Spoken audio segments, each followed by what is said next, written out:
હોટલમાં આટલી બધી પબ્લિક કે એનું કારણ છે અમે નીકળ્યા હતા પાદરાથી ગાંધીનગર જાનમાં જવા માટે. અમે કિચડમાં ભૂંડ સૂતા હોય એ રીતે એકબીજા ઉપર માથું નાખીને સૂઈ ગયા. ઊંઘમાંથી ઉઠ્યા એવા સીધા જાનના ઉતારે પહોંચી ગયા.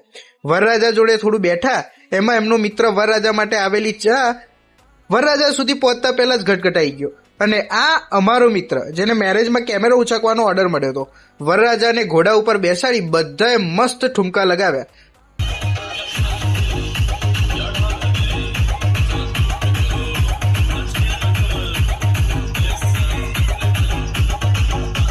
ડાન્સ કર્યો એટલે હવે પછી એનર્જીની જરૂર હતી, એટલે ભાઈ સીધો જલજીરાનો નશો કર્યો.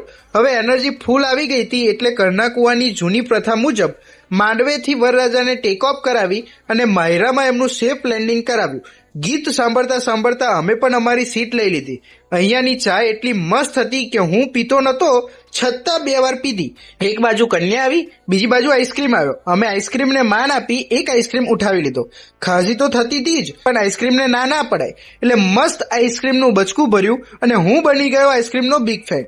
એક બાજુ ફેરા ચાલે ને બીજી બાજુ આ ભાઈ એમના ફેરાનું સેટ કરતા હતા. પછી અમે નીકળી ગયા ઘરે જવા માટે. બધાને જોરદાર ભૂખ લાગી હતી એટલે બસ હોટલ પર ઊભી રાખી. હોટલ વાળો ખુશ, પણ પબ્લિક 10 રૂપિયાની પાપડી ને 10 રૂપિયાની ચા પીને પાછી બસમાં.